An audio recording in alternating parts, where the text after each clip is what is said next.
Welcome to this live stream. So in this live stream, I will basically do JavaScript form validation using async await and promises.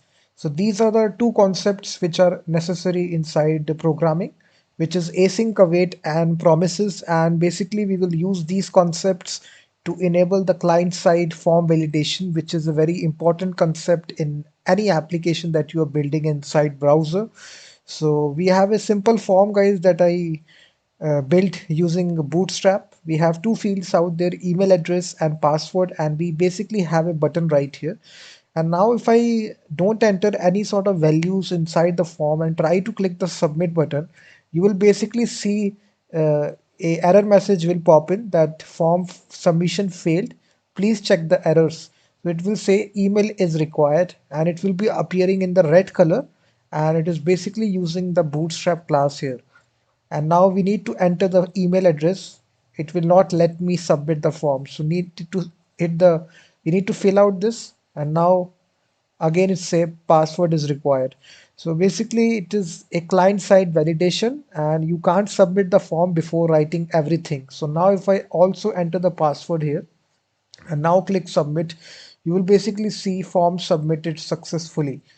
So in this way, you can just do client-side form validation before taking user data. You can show these error messages to the user that email is required, and we will be doing this process in vanilla JavaScript using async await and promises.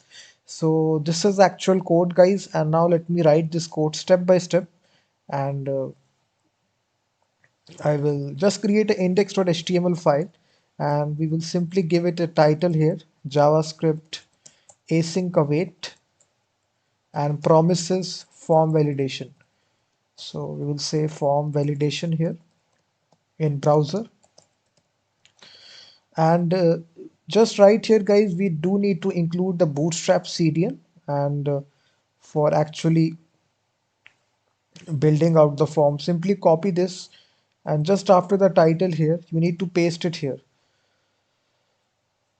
And right here inside the div section here, we need to give it a class here of Bootstrap class, which is a container class, margin top 5. And inside this we will have the form tag, and here we will actually give it a ID to this form here, which is my form. We will target this inside JavaScript. So I will simply make a file here. Let me give it script.js. So we need to simply include this file here. So just give it script source script.js. So we have included the JavaScript file. So inside this form, guys, we will actually have the form group class of Bootstrap, and we will simply have two fields here. First, for entering the email address. So here the user will enter the email address. So we will simply allow the user to enter the email address. So input type will be email, and we'll give it a class of form control, which is again a Bootstrap class. ID will be email, and we'll also be giving a name parameter to it of email, and it should, that's all. And same, we will again have a div of form group, and this time we will actually have an input field for entering the password, input type password. We will have a form control class, and we will give it an ID to it of password and name also a password. So if you see, guys, if you open this with live server, you will actually see these two fields, email and password. We forgot to enter our label for the password. So password here. So if you see, we have two fields here, email address and password, and then we will simply have a simple button to actually submit the form. But before that, guys, right inside this input field, we also need to show error messages as well. So just after this input field for the email, we will have a div tag here, and we will give it a class of error message. So here we will dynamically show the error messages whenever user doesn't enter the email. We will give it an ID of email error. and that's all. Currently the div will be empty, and same we will do it for the password as well. So if the user doesn't enter the password, we will give it a class here which is error message, and we will also be giving an ID to it of password error. That's all. And after that, guys, we will actually have a button here. So here we will actually, after this div, we will have a button to actually submit. So this button will be of type submit here, and we will have a class of btn primary. So you will see basically we have now email address, password, and basically we have a submit button. So once I click the submit button, guys, so the client validation will start, and now we will actually write our JavaScript code. This is all the HTML code, guys. Now we will go to script.js, and we will actually make use of the, we need to first of all create a class here. We will give it a class, a form validator. This will be the name of the class. We will be using the object oriented way of creating a class, and then we will create an object of this class. So we have called this class as form validator. So if we have a constructor here, and this constructor will be having a parameter form passed. So whenever we create an object of this class here, we will actually pass a, we will call this class. So we will actually basically target the form here. We have given an ID to the form. If you see in the HTML, we have given the ID parameter, my form. So let me target this form here by using document dot get element by ID, which is my form, and we will simply bind is on, we will bind on submit event handler. So whenever, we can even do this also, add event listener. So wherever the form submits, this e parameter will be passed here, and we can say e dot prevent default. And now we just need to make this function as asynchronous because we are using promises. So promises are asynchronous in nature, asynchronous programming. So after doing this, we will simply make a new object of this class that we created. Let me call this as form validator, and we will say new form validator. So we are actually making an object of this class, guys, that we created, and we will actually pass the this reference, which is the actual form that we are targeting here. So we can access this form by using this keyword, if you know this keyword. So after doing this, now this will actually call this method, the constructor. Inside this constructor, what we will do, we will actually initialize all the elements. So first of all, we will create a property which will be called as form. This dot form will be equal to form, which is passed, and this dot email input. We will create these variables in the constructor. We will say form dot whatever form which is passed right here. We are actually passing this form in the disk reference here, so this will be passed here. So it contains a query selector method, and here we will target the email ID by the ID that we have given. So if you see in the HTML, we have given an ID to the email input field, which is ID here. That's why we can target this. But this is same, guys, right here also. If you see, if you target the form here, if you get the reference of the form, it contains this method which is query selector. Here you can individually select the fields. So essentially we are doing this thing. We are passing this reference in this constructor and doing the same thing right here. So now once again we will target the password input form dot query selector, and this time we will target the password input field. And after this, guys, we will make two more variables for an error message. This will again form dot query selector. We have given ID here, email error, and this dot password error form dot query selector, which is password error. So you will see all these references we have given in the HTML. If you check here, this is password error, this is email error. So we are doing this in the constructor here. After doing it in the constructor, we will actually uh, call a method right here. Whenever we make this object, this constructor will automatically execute first of all, making these variables automatically in the constructor. And then using this object, we will actually call a method that we will define this inside this class. So this method will do the validation. So we will simply say form validator, sorry, is valid. We will make a variable and we will simply say await because this function is asynchronous, and we will basically call a method which we'll make here, which is validate form. So this method we will make here, it will return either true or false whether the form is valid or not. So now inside this class we can actually create this method. So this method will be asynchronous in nature, async validate form.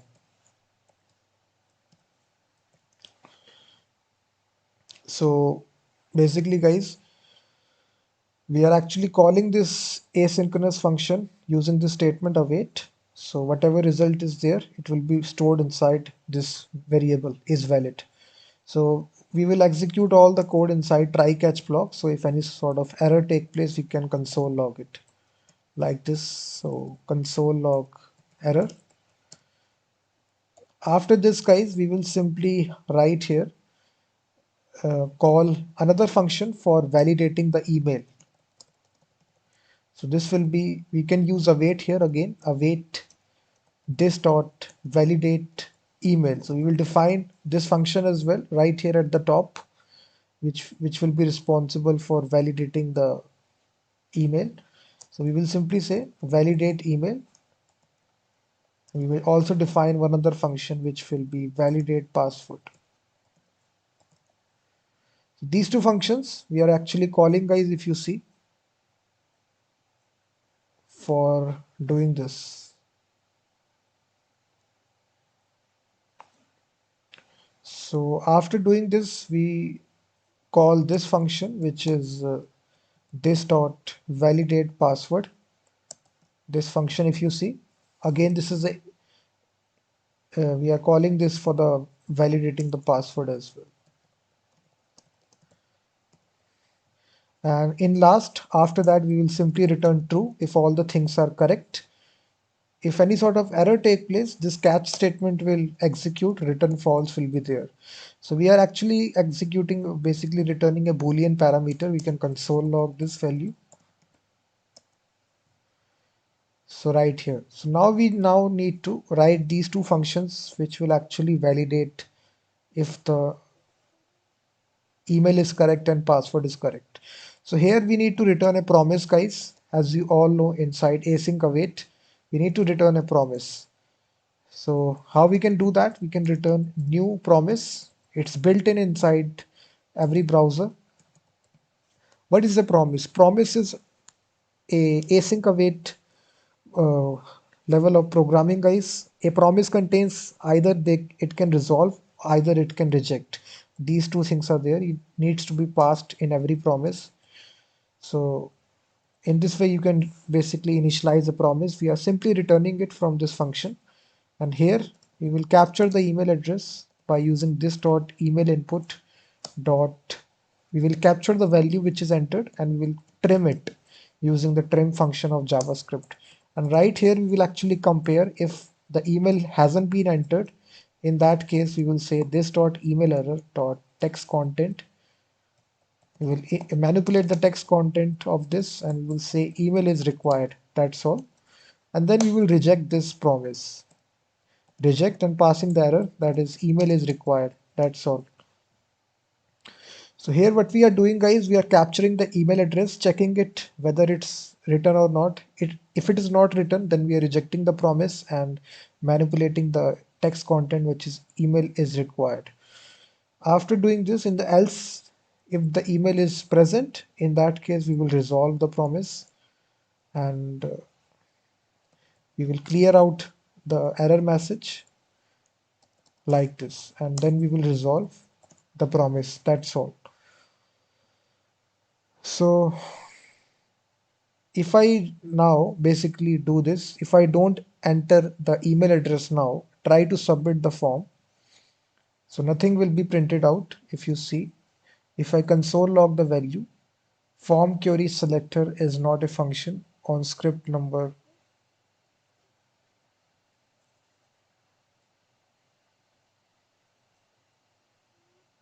Form validator, let me see guys, what is the problem here. My form, I have given this reference add event listener. We are actually passing this reference right here, and in the,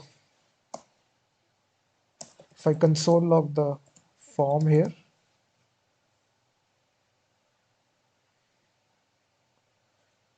just refresh here. So you will basically see it is actually returning this window object.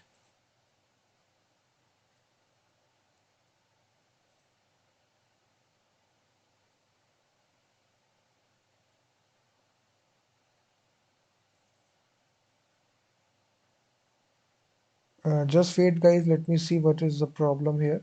I think we are actually passing this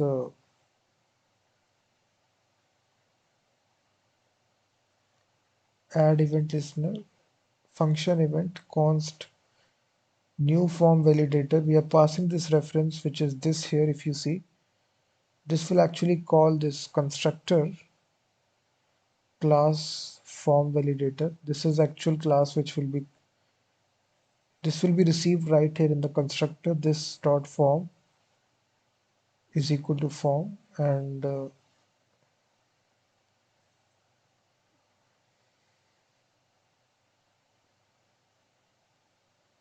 this dot form is equal to form.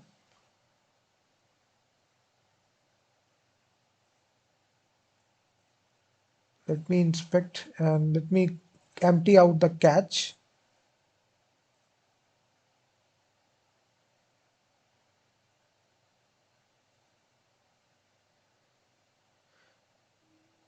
So I think if you have this problem guys, you can use chat gpt for this. So chat gpt is a very nice tool for programmers. If you want to get troubleshoot, you can basically paste your code. Let me show you how you can do that. Let me paste it. Also paste my JavaScript code right here and simply pinpoint this error. It will tell you. Paste it and just print out this error message. That is, copy this error message, simply type it in chat GPT and ask a question that tell me where, uh, where is the problem, if the code is correct or not, why I am getting this error. So if you do this, you will see it will generate a response based upon that, and it, you can see it has tell me that error. The error message you are encountering, form query selector is not a function, indicates that the form object you are passing to form validator is not what you expect it to be. Let's investigate why is this happening. Looking at your event listener, the issue lies with this in new validator. This inside an arrow function, this refers to the context where this arrow function is defined, not the element that triggered the event. In this case, the form. To fix it, you can directly pass the form element eTarget to form validator. Okay. I think that's the problem. Okay. So instead of passing this, we need to pass here e.target guys. So just e.target. If you just do this, hopefully it should fix, and click submit. And now you will basically see in console message, it is printing out this message that email is required, and false is printed out. So it is basically returning this Boolean parameter that your form is not valid, and false is returned. So actually it is calling this function validate email, and inside this function we are actually rejecting the promise async await. It is actually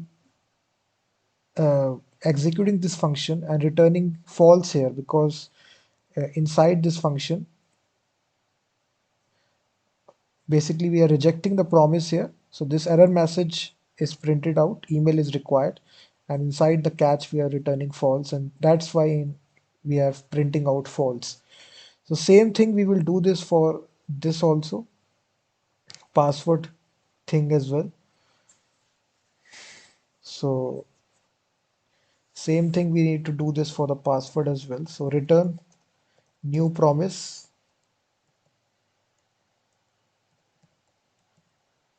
Either the promise can resolve or reject. And then we will actually basically this dot password input. We'll get the value first of all and then trim it. So we are actually removing any spaces. And then here we will actually compare if the password doesn't not entered by the user, then in that case this dot password error dot, we will manipulate the text content property here, and here we will simply say that password is required. That's all. And we will reject the promise simply saying that password is required. That's all. And in the else block, let's suppose if the user has entered the password, then we will simply resolve it and simply clear out the error. This dot password error text content is equal to nothing. That's all. And so if you see guys, basically if I try to here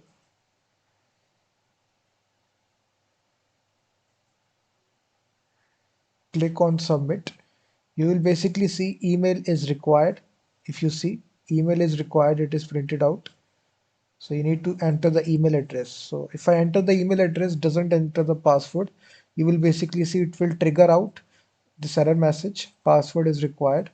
So here it is printed out, password is required. So form is not submitted. So we need to enter the password here, and now it returns true right here. So basically you will see now the form is validated, now the form is submitted. So in this way guys, you can basically print out error messages and use async await to actually do the client form validation. You can see error messages are printing out. So here we are not using any sort of third-party package for doing this validation. It can be done using pure JavaScript, using promises, async await, and asynchronous programming. So it's a very good thing that you can do that. And